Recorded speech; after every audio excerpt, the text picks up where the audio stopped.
de ahí principalmente se lea el pasaje. Vamos a leer 3, del 5 al 8. Yo leo el primer verso y así después siguen ustedes y nos unimos en el verso 8. Si ya lo tienen, pueden decir amén.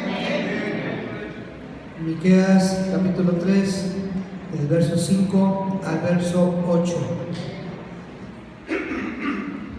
Dice así la palabra de Dios: así ha dicho Jehová acerca de los profetas que hacen errar a mi pueblo y claman paz cuando tienen algo que comer, y al que no les da de comer proclaman guerra contra él. ¿Ustedes el 6?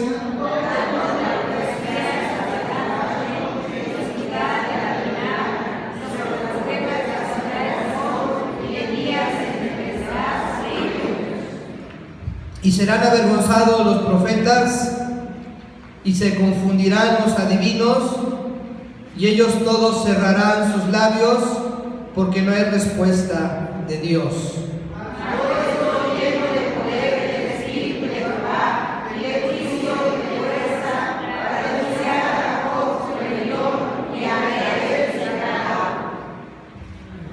Hasta ahí nomás.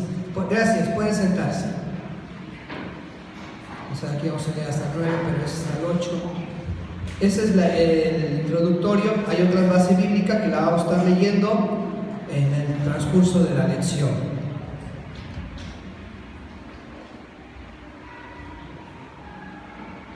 Quedó muy lejos la mesita.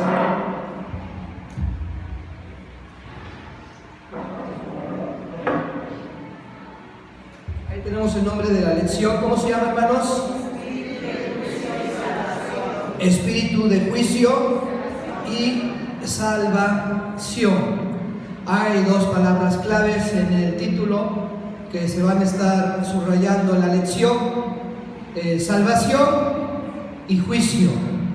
¿Sí? Y ahí se le añade la palabra espíritu, porque tiene que ver con Dios, Dios Padre, Dios Hijo y Dios Espíritu Santo. Salvación y juicio. ¿Quién de ustedes ya tiene la salvación? ¿Cuánto le costó? Nada, es gratuita la salvación. No tenemos que dar un dinero, no tenemos que cumplir una promesa o hacer toda una serie de obras para llegar a ser salvos, porque la salvación es por gracia. ¿Sí? La gracia es gratuita. Lo que debemos de tener es tener fe, creer en Jesucristo, entregar nuestra vida con esa fe, y esa fe va a producir obras. No tan solo debemos de quedarnos con la fe, después más adelante va a tener fruto la fe, va a tener fruto nuestra salvación y obtenemos la vida eterna. La vida eterna no es que en el futuro, es parte, ¿verdad? Pero a veces entendemos que la vida eterna es cuando vamos a estar en el cielo por toda la eternidad. Pero la vida eterna es ya desde ahorita. Cuando tú aceptaste a Jesús, obtuviste la vida eterna. Y tiene que ver con una calidad de vida de cristiano. ¿Sí? La vida de Dios en ti, que se demuestra con obras por haber obtenido la salvación.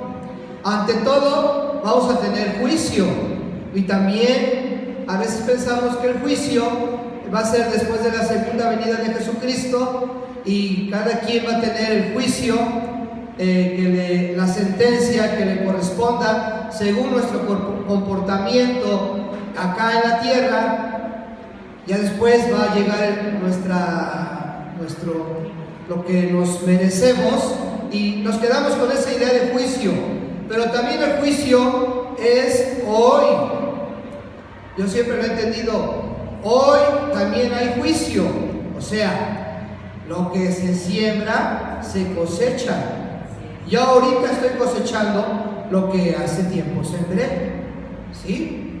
Ya tengo una edad no joven. Yo en ciertos momentos claves de mi vida tuve un sembradío. No todo lo que sembré fue bueno, también hubo cosas equivocadas de parte mía. Y todo lo que se siembra, se cosecha. Y eso también tiene que ver con el juicio de Dios.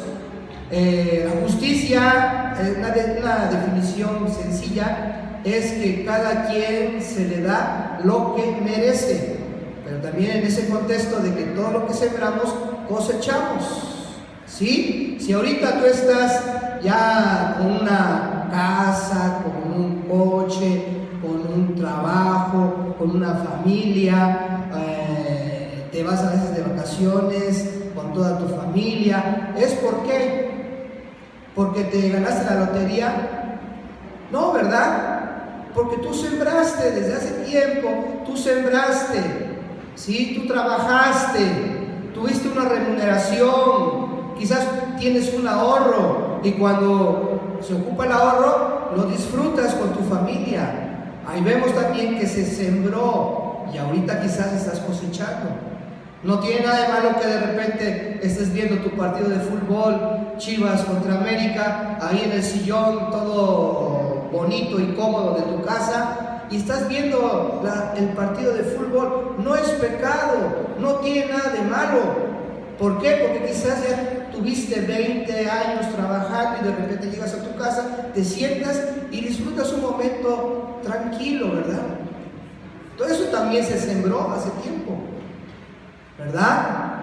Y ahorita estamos aquí disfrutando de la escuela dominical, estamos aquí sentaditos también. ¿Por qué? Porque también estás cosechando esto.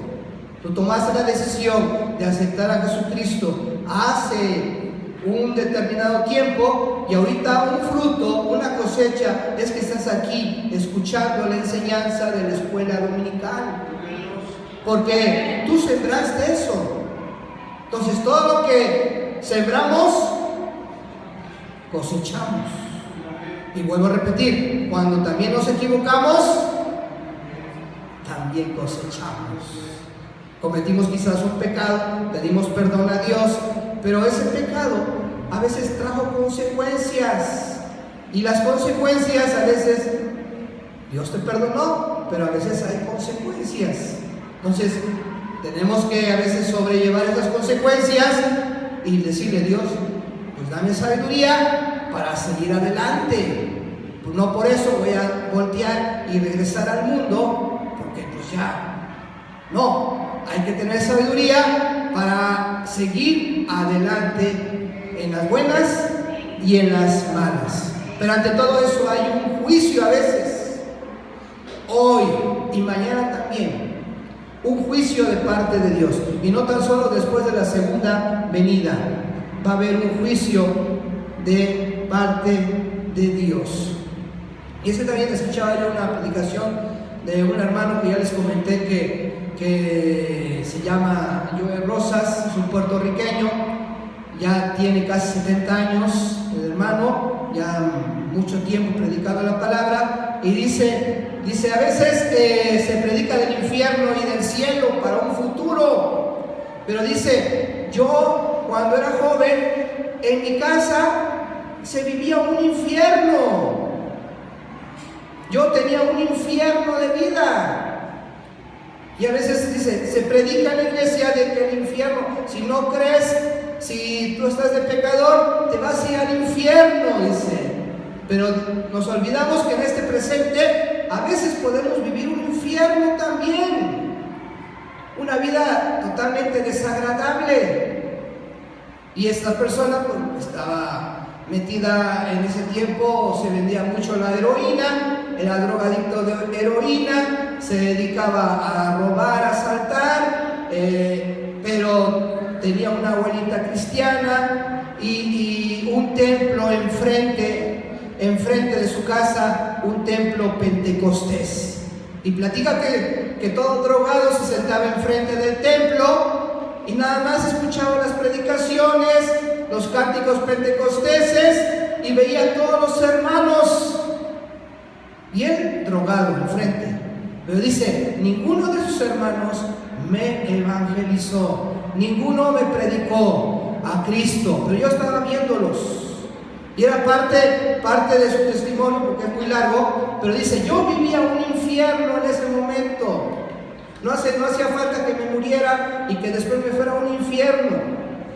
Pero de todo eso lo rescató Jesucristo y hasta la fecha no ha consumido la droga de la cual estaba totalmente encadenado.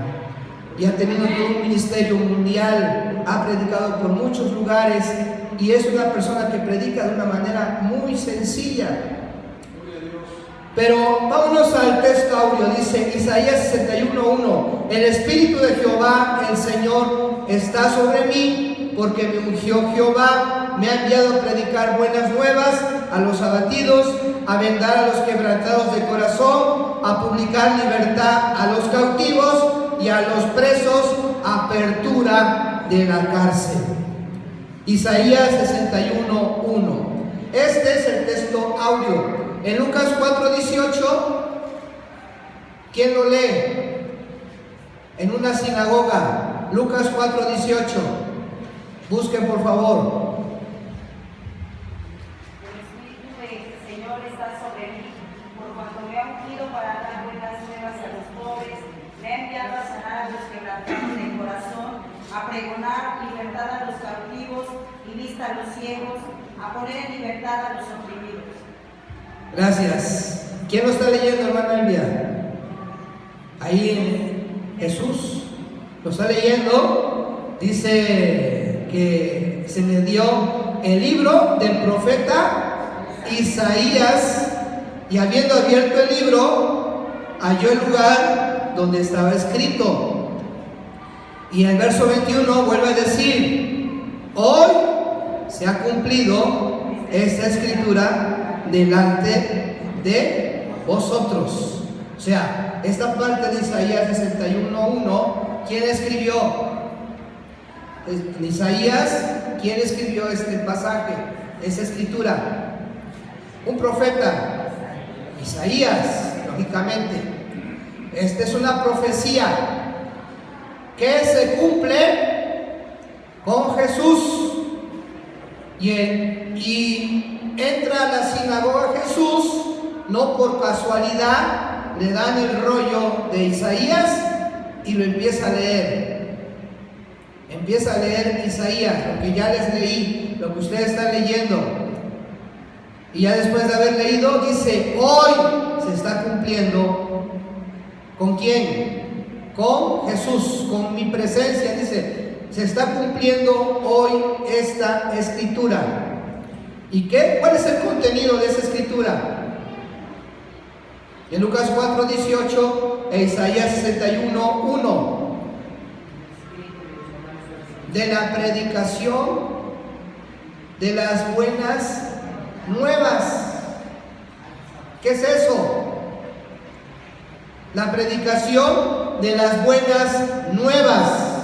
¿Qué es? No vayan a decir que los dichos de Wendy Guevara. Nadie se rió, qué bueno, porque entonces quiere decir que ni conocen a esa persona.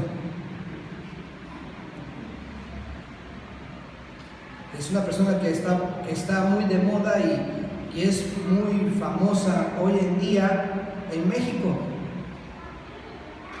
Para que veamos el nivel de cultura que tiene casi la mayor parte de población mexicana.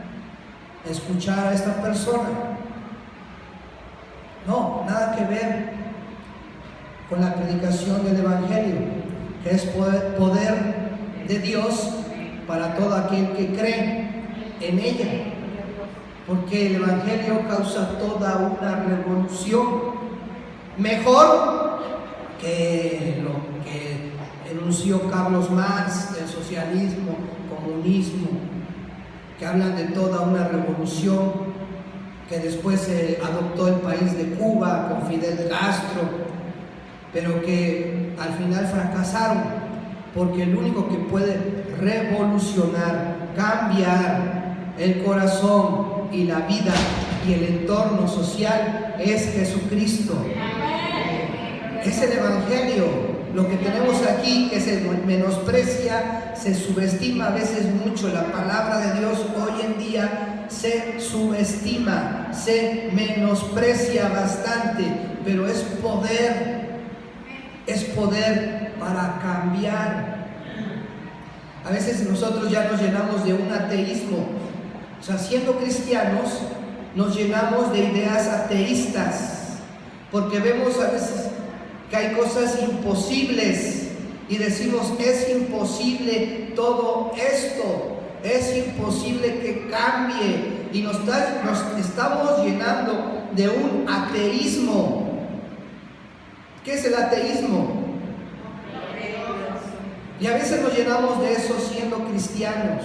O sea, en lugar de crecer en fe, nuestra fe es disminuida y las circunstancias nos reinan, nos controlan, nos delimitan las circunstancias, y de repente, inconscientemente, subconscientemente, como le quieras decir, tenemos de que ya es imposible, y empezamos a aceptar la situación y decir, pues ya ni modos, ya que así es, pues ya hay que seguir, y nos conformamos y aceptamos lo que Dios sí puede cambiar. Y no debe de suceder todo eso. Primera parte de esta enseñanza, poder para denunciar el pecado. Ya leímos Miqueas 3, 5 al 8. Vámonos con Isaías 28, del 5 al 6. ¿Quién lo quiere leer, por favor? Isaías 28, 5 al 6.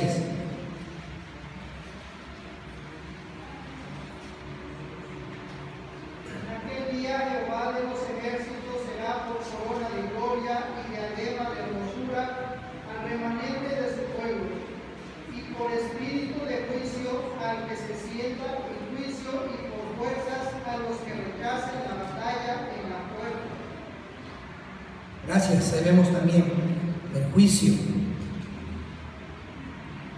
Ya leímos Miqueas 3, del 5 al 8. La parte del verso 8 dice: mas yo estoy lleno de poder del Espíritu de Jehová, y de juicio y de fuerza, para denunciar a Jacob su rebelión y a Israel su pecado. Ahora es otro profeta. ¿Qué profeta es? Trata de hablar, porque si hablas, como que te ayuda a que te concentres en la clase. A veces no queremos hablar, y si nos ensimismamos en esa actitud, es muy fácil que nos distraigamos y que al final no pongamos atención. Pero si tú hablas, ya demuestras que estás poniéndole un poquito de empeño a la atención, a la clase. ¿Qué profeta es? Miqueas. Ya estábamos con Isaías, ahora es otro profeta, Miqueas. ¿Por qué? Porque son buenos profetas. Son buenos profetas.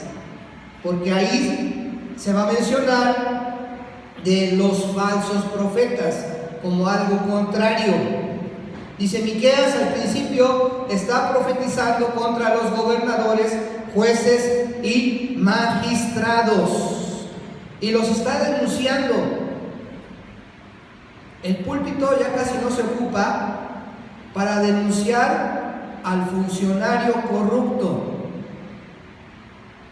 Ya no se ocupa casi el púlpito.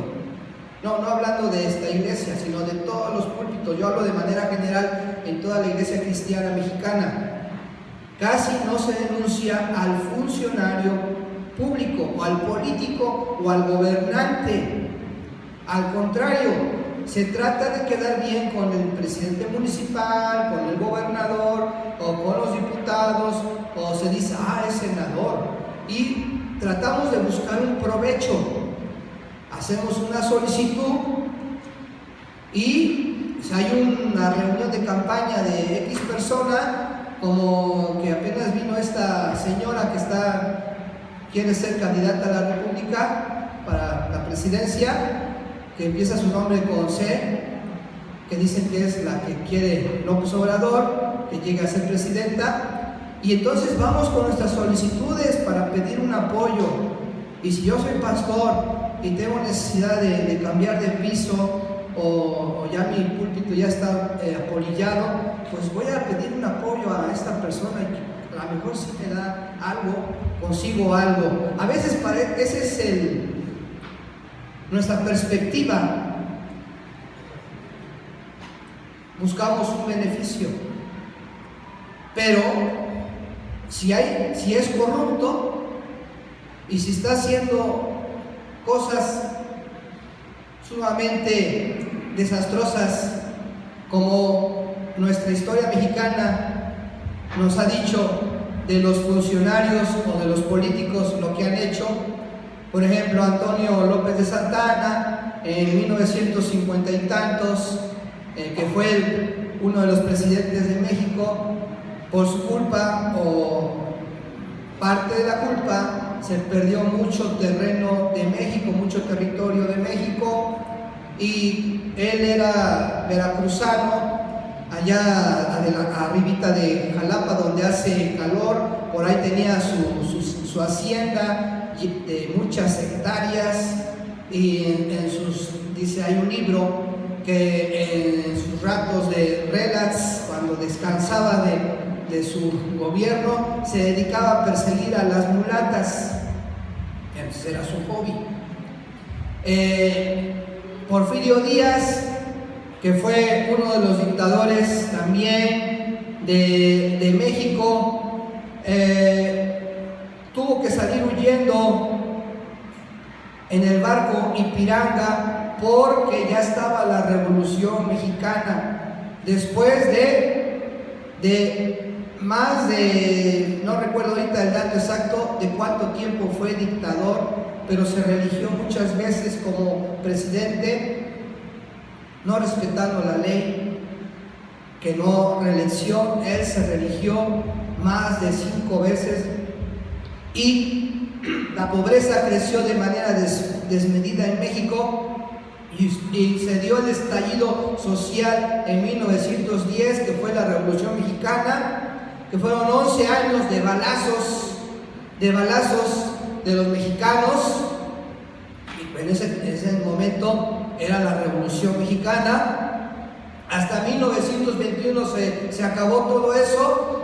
¿Y cuántos revolucionarios pasaron que después se hicieron famosos, como Emiliano Zapata, Francisco Villa, Venustiano Carranza? El primero de ellos fue Francisco Madero, que era espiritista y que se guiaba bajo los espíritus, y que los espíritus le dijeron: tú vas a ser el próximo presidente de México. Fíjense, los espíritus, era espiritista, pero de poco le sirvió, porque ¿qué le pasó a Francisco y Madero? ¿Mandé? Lo mataron, ¿verdad?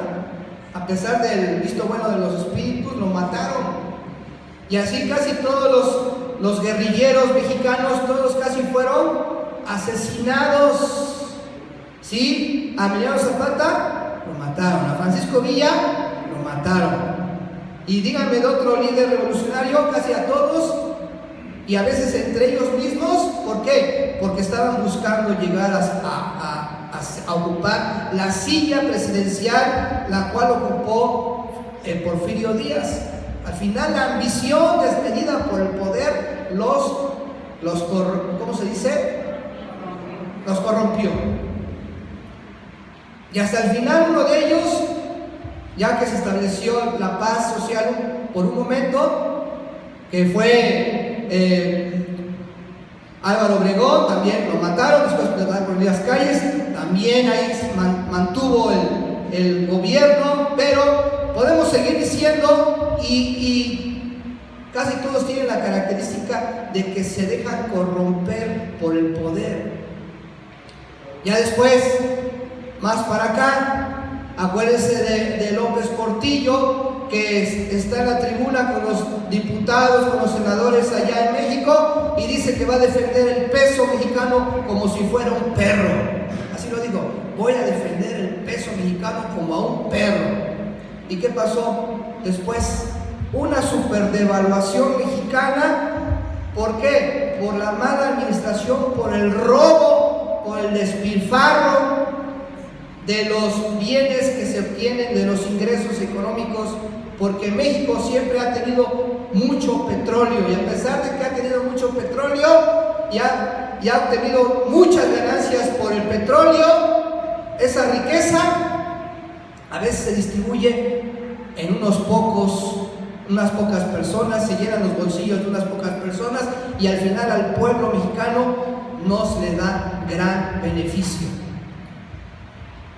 Sí, hermano. Pero dice la palabra de Dios en Timoteo 2:1: exhorto a todo que hagáis rogativas, oraciones, peticiones, acciones de gracia por los hombres, pero sobre todo por los reyes, y por todos los que están en eminencia, para que vivamos nuestra convocatoria, creo yo, en el Nuevo Testamento, con el apóstol Pablo hablando a Timoteo, es la oración. Sí.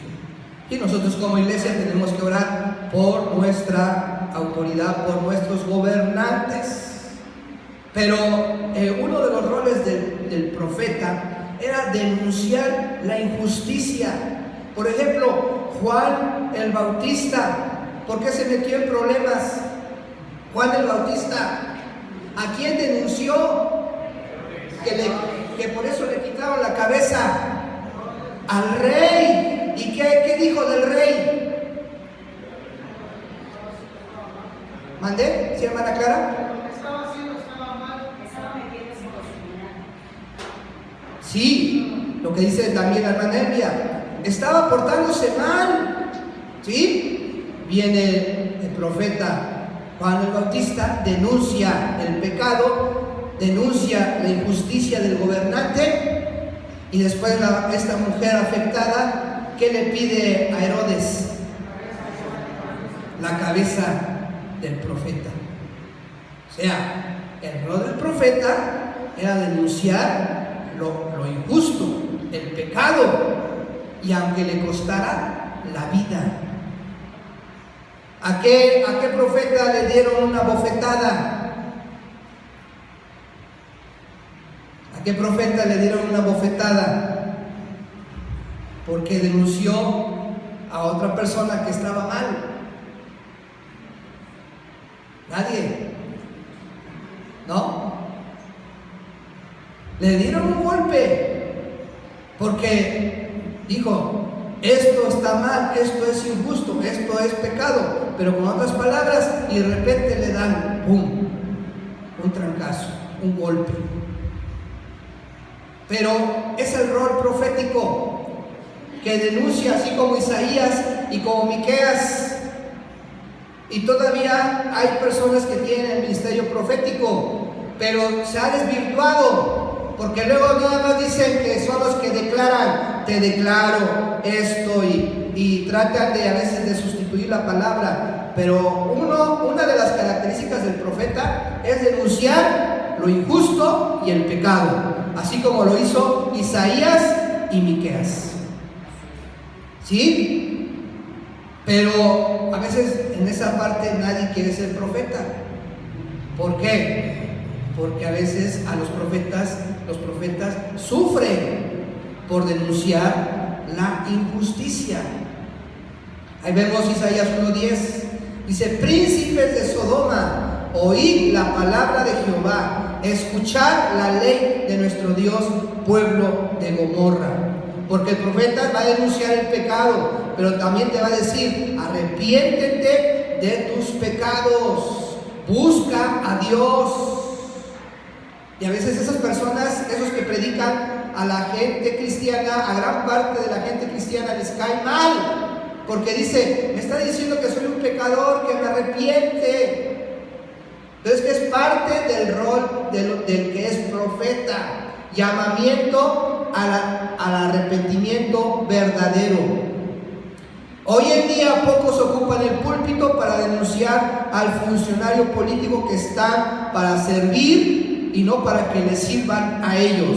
Sí, porque un funcionario es para servir a la comunidad, para servir al pueblo, no para que ellos o para que se les dé un servicio a ellos.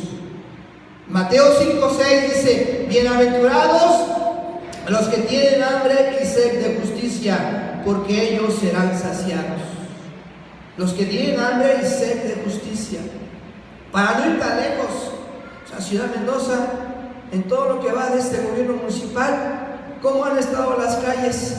Que primero que el agua, las mangueritas que al final no entiendo porque hicieron unos hoyotes con una maquinaria para meter una manguerita así toda delgadita y un hoyote así grandote, unos canales que con maquinaria pesada rompieron las calles para meter una manguerita. Yo no soy ingeniero, no soy arquitecto, pero veo que tanto hoyo para meter una manguerita así toda delgadita que se va a romper en un poquito de tiempo y hacer unos hoyotes.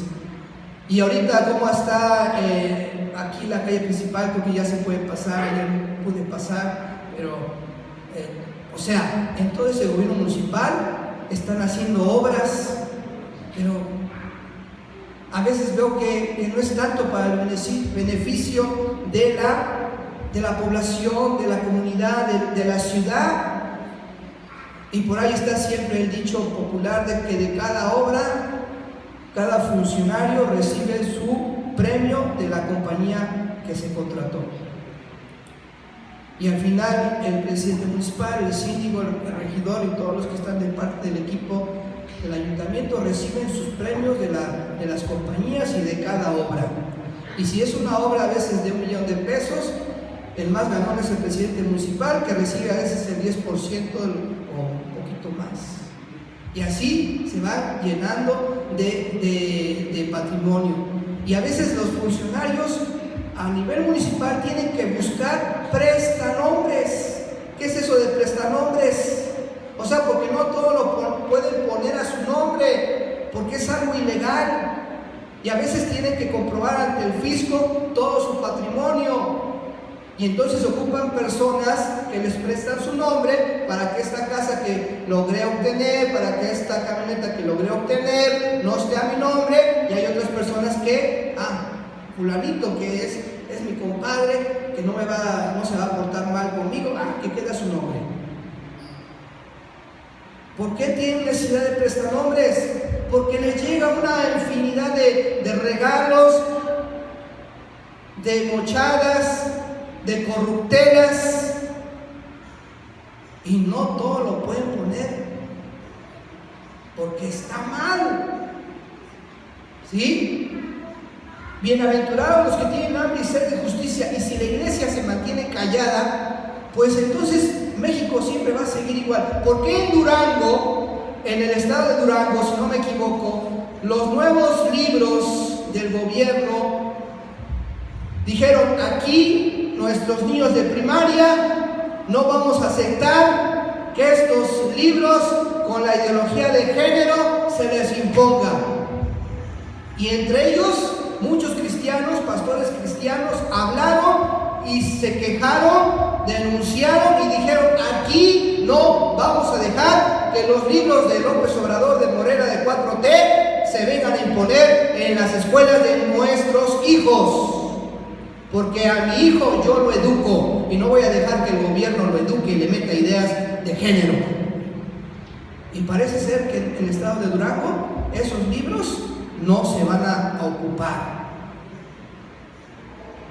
Pero si nos quedamos calladitos, los malos, la gente mala, corrupta, va a hacer lo que quiera enfrente de nuestros narices. Y cuando se afecta el núcleo familiar, entonces, y nosotros nos quedamos calladitos. Pero no debe ser eso, porque dice la palabra: bienaventurados los que tienen hambre y sed de justicia. Si algo está mal, debemos de buscar lo que está justo, lo que es justo, lo que está bien. Y eran funcionarios que en ese entonces, o reyes, príncipes, que consultaban a hechiceros, a psíquicos. Hoy en día mucho gobernante tiene también este tipo de guías espirituales, tipo brujo de Catemaco, que voy a que me ayudes, que me des un consejo, si esto que quiero hacer me conviene o no me conviene. Así como lo hizo Fidel Herrera Beltrán cuando llegó a ser gobernador, que uno de sus guías espiritistas era el brujo mayor de Catemaco. Hoy en día también se ocupa eso. Y también de falsos profetas. Dice, estos falsos profetas hacen errar, esto es, enseñan caminos falsos, proclaman paz cuando tienen algo que comer. Cuando tienen algo que comer. Aquí me gustó este pasaje, por favor busque Tito 1:11, que habla también de los falsos profetas. Tito 1:11.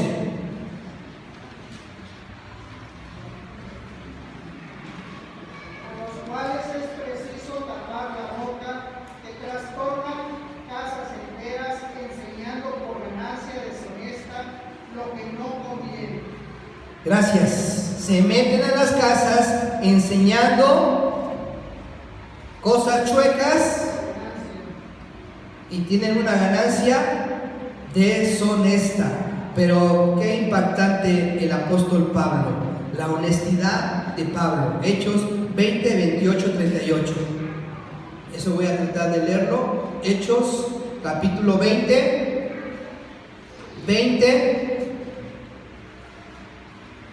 28.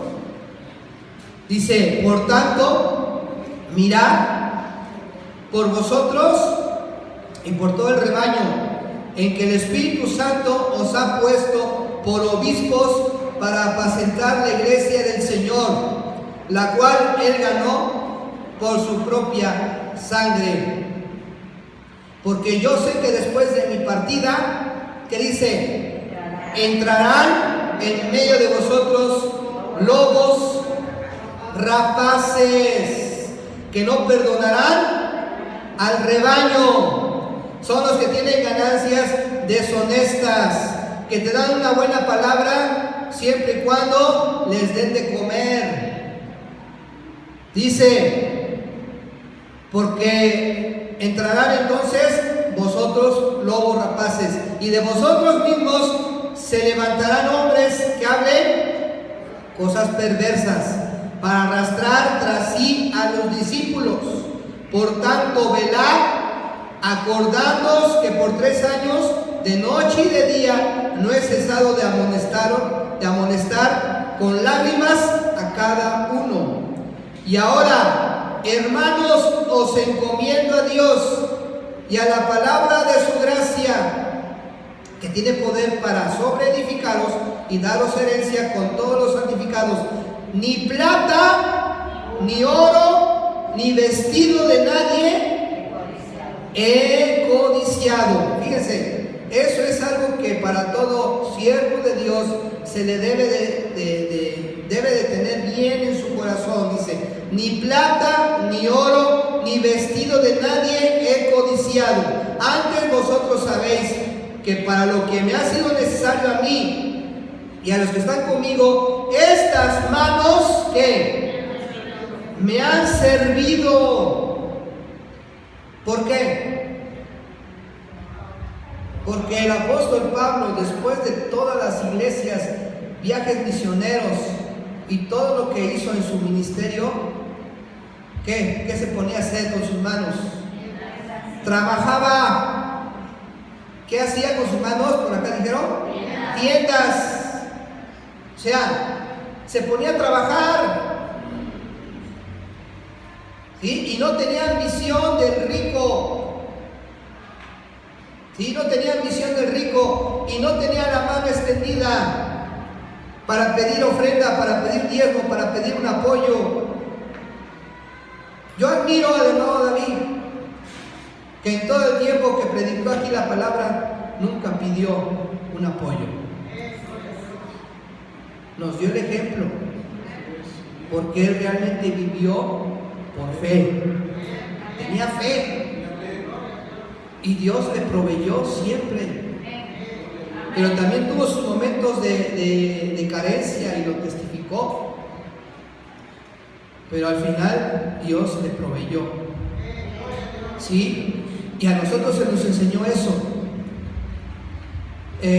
Yo cuando empecé acá a predicar, el hermano David era el pastor todavía y el hermano Alfredo el copastor, y el hermano Alfredo por su trabajo de médico tenía que irse el fin de semana, y a veces el hermano David pues predicaba, siempre predicó, pero por X o Y que no fuera a predicar, me dijo, hermano Javier, si mi abuelito, si mi hermano David no predica, pues entonces tú pasas y predicas, ¿sí?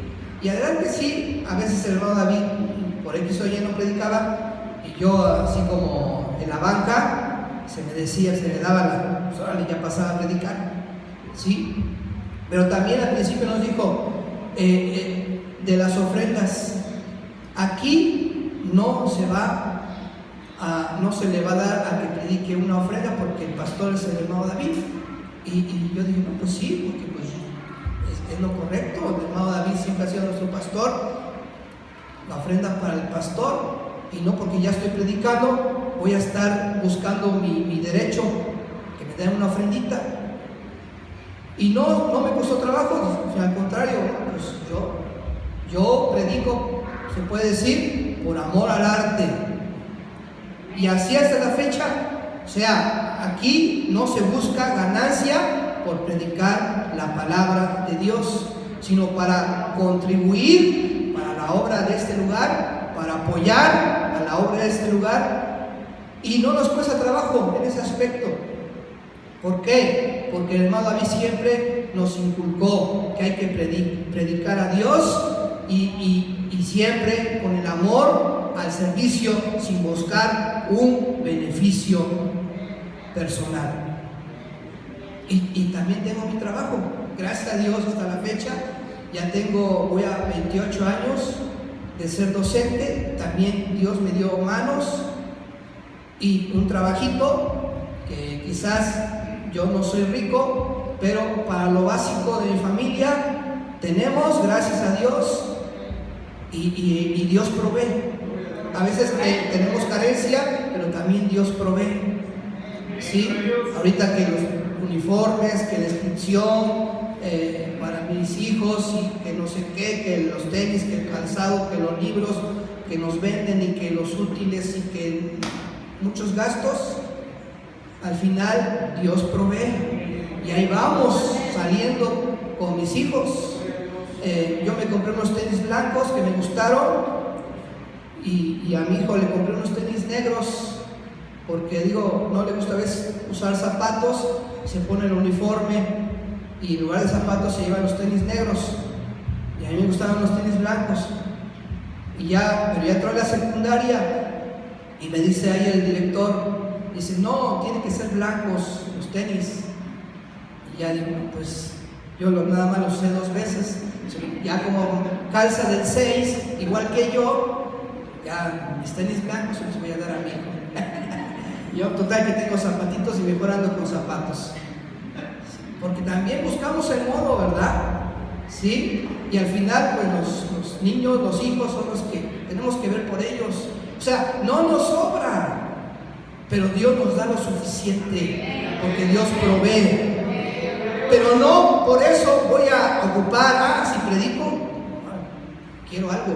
No, porque así no son las cosas, y así lo hizo el apóstol Pablo. Dice ahí, otra vez, antes vosotros sabéis que para lo que me ha sido necesario a mí y a los que están conmigo, estas manos me han servido. Y yo les pido a ustedes, eso sí, ya tengo 49 años, quizás me veo un poquito mayor, no, tengo 49, ya tengo 28 años de antigüedad, pero mi hijo el más pequeño tiene 7 años. Yo les pido que oren por mis hijos, por un servidor, para que nos dé salud, y también para mí, para que me dé salud y me siga dando la fuerza para seguir trabajando. Yo me puedo jubilar ya ahorita en unos 2 años, pero no, quiero seguir trabajando porque mi hijo, el menor, tiene 7 años y no me conviene jubilarme porque perdemos prestaciones. Entonces tengo la necesidad de seguir trabajando. y mi expectativa es trabajar todavía como unos 10 años más. Pero a veces yo recién me enfermo un poquito y a veces yo no usaba lentes, yo antes veía muy bien y ahorita necesito los lentes ya para leer. Ya hasta mis alumnos, pues luego me andan agarrando mis lentes, mis alumnos que son muy inquietos, ¿verdad? Yo les pido eso nada más. Oren por un servidor para que Dios me dé salud y fuerza para seguir trabajando, para seguir ocupando estas manos, y que Dios por lo menos me permita trabajar unos 10 años más de docente, para que también yo vea por mis hijos. El menor tiene 7 años, unos 10 años más, si Dios quiere va a tener 17 años, y mi hijo, el que tiene 12, 22.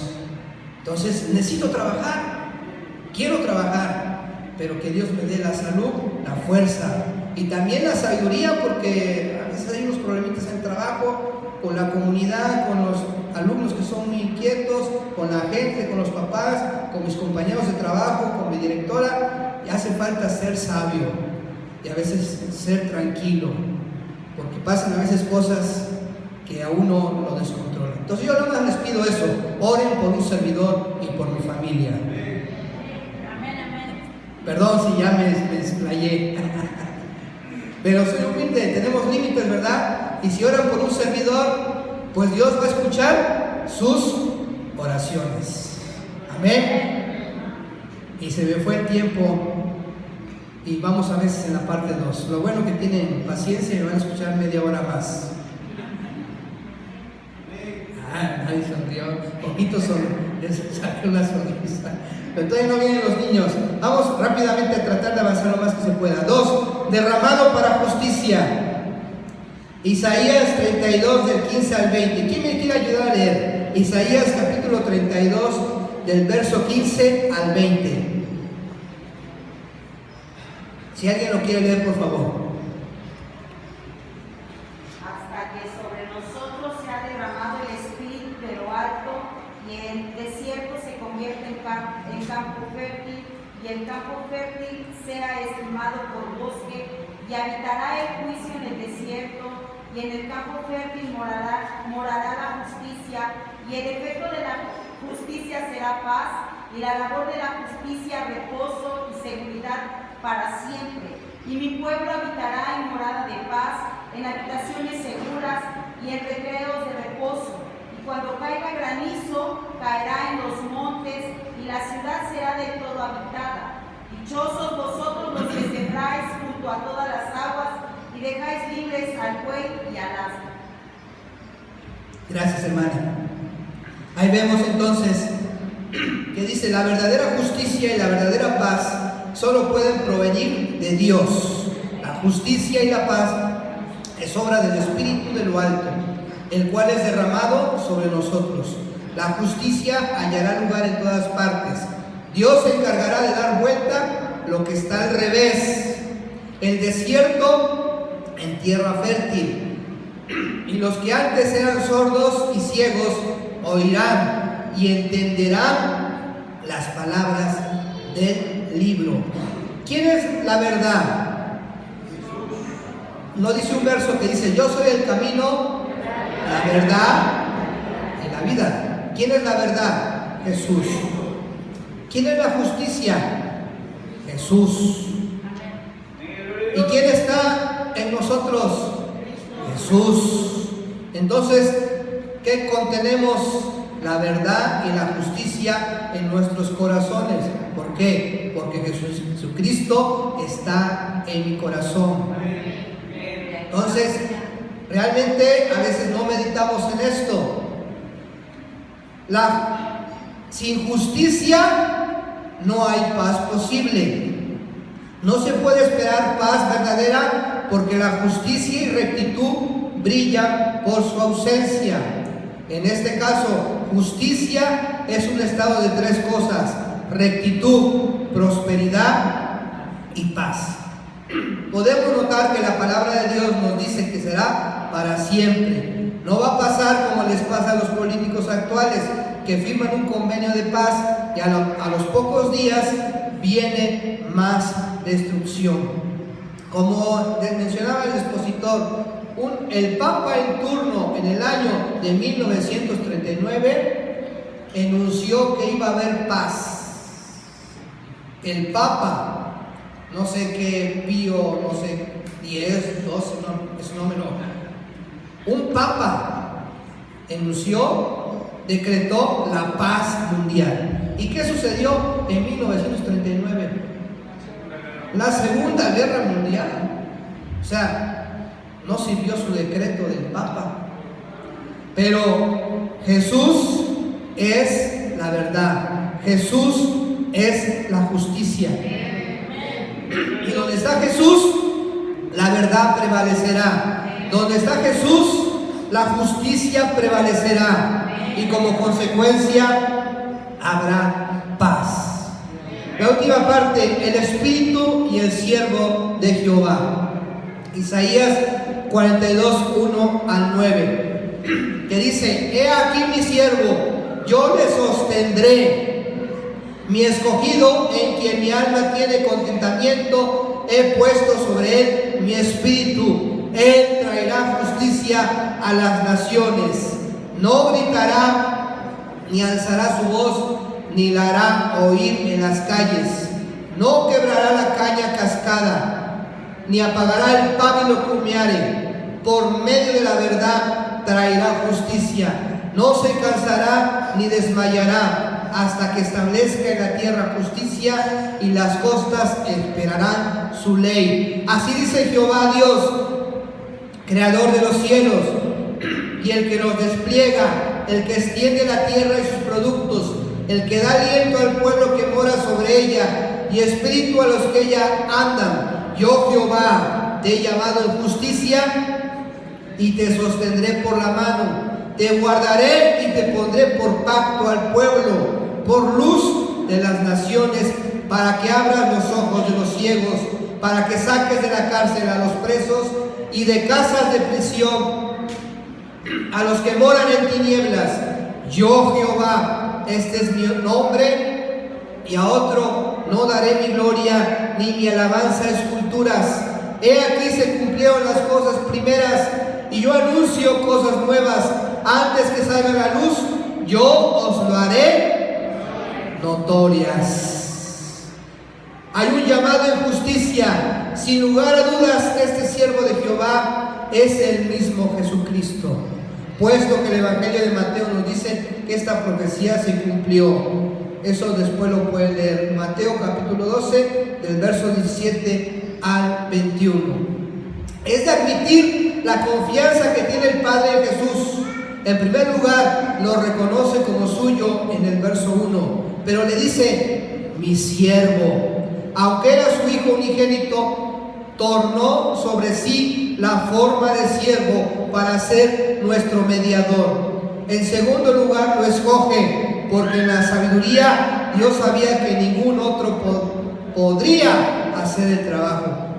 En tercer lugar, pone en su confianza, por lo tanto lo cuida, le guarda, le protege. Yo le sostendré.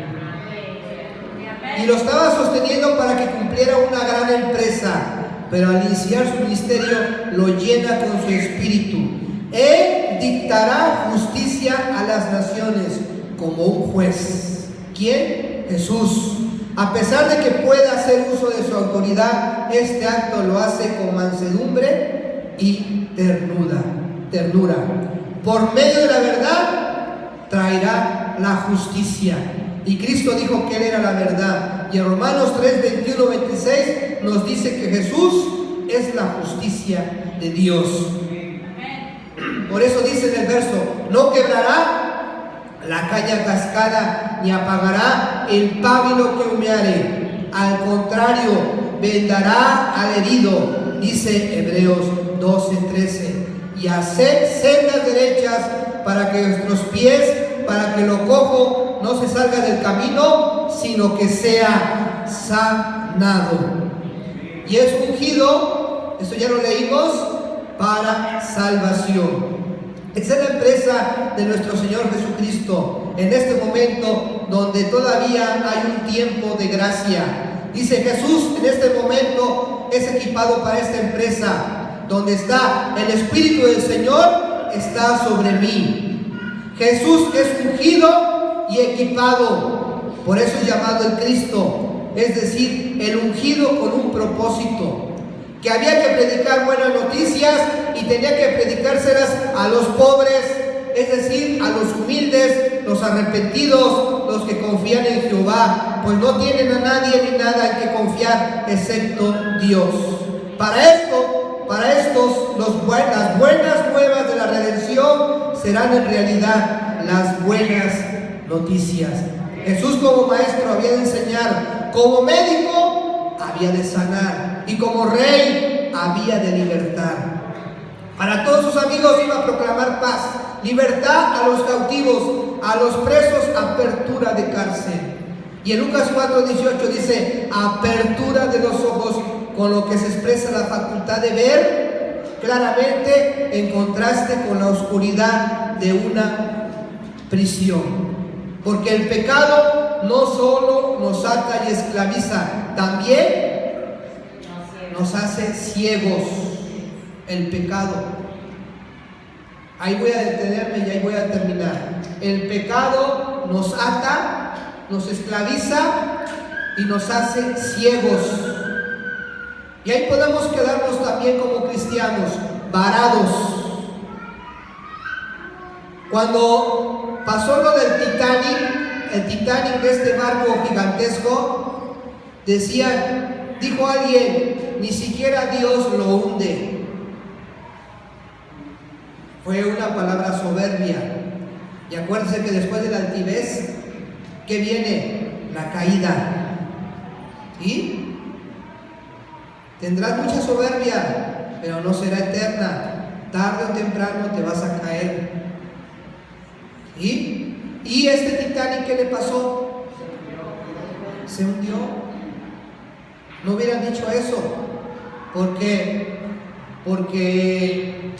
meterse con Dios no es provechoso.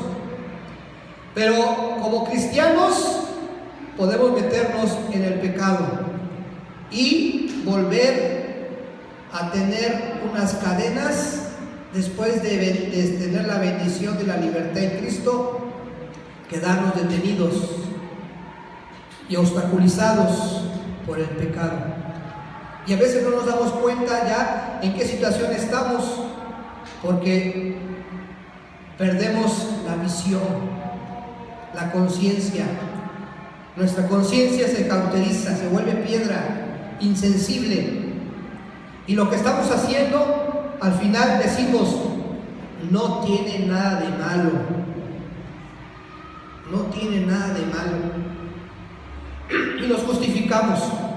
Pero sencillamente, vuelvo a repetir, el pecado ata, esclaviza y hace ciega a la gente. Porque dice Juan 8:34, de cierto os digo, que todo aquel que hace pecado, esclavo es del pecado. Y el esclavo no queda en la casa para siempre, el hijo así queda para siempre. Así que si el hijo os libertare, seréis verdaderamente libres. El que no siga a Jesucristo anda en tinieblas, y Jesús es la luz del mundo. Dice, pero por tu dureza y por tu corazón no arrepentido atesoras para ti mismo ira, para el día de la ira y de la revelación del justo juicio de Dios. ¿Cómo se llama esta lección? Espíritu de juicio y de salvación. No caigamos en el pecado. Y si ya caímos en el pecado, hoy Dios te llama a cuentas. ¿Sí? Si estamos en el pecado, hoy Dios nos da la oportunidad de arrepentirnos y pedirle perdón a Dios. Y ahí quiero terminar. Porque en la primera venida de Jesucristo sucedió todo esto. de Lucas 4:18. Salvó al pecador. Pero, ¿qué va a suceder después de la segunda venida de Jesucristo? El juicio de Dios. Hoy todavía estamos a tiempo de arrepentirnos de nuestras faltas y nuestros pecados. Tú puedes decir, estoy bien, pero si tú estás diciendo estoy bien, quizás es porque tengas una ceguera espiritual y no te des cuenta de que estás mal. Vamos a orar. Y si tú en tu corazón sientes el toque del Espíritu Santo, es para que te des cuenta lo que dice, que el Espíritu Santo nos convence y nos redarguye de todo pecado. ¿Sí? Hoy Dios nos llama a cuentas. Quería darle más tiempo a esto, pero no pude administrar la enseñanza. Entonces nada más vamos a terminar con esta oración. Si estamos en pecado, hoy Dios nos llama, el Espíritu Santo nos convence del pecado y nos insta a que tengamos un arrepentimiento. En este momento que todavía hay un tiempo de gracia y nos pongamos a cuentas con Dios. Empieza a orar y le pido al grupo musical que pase también para que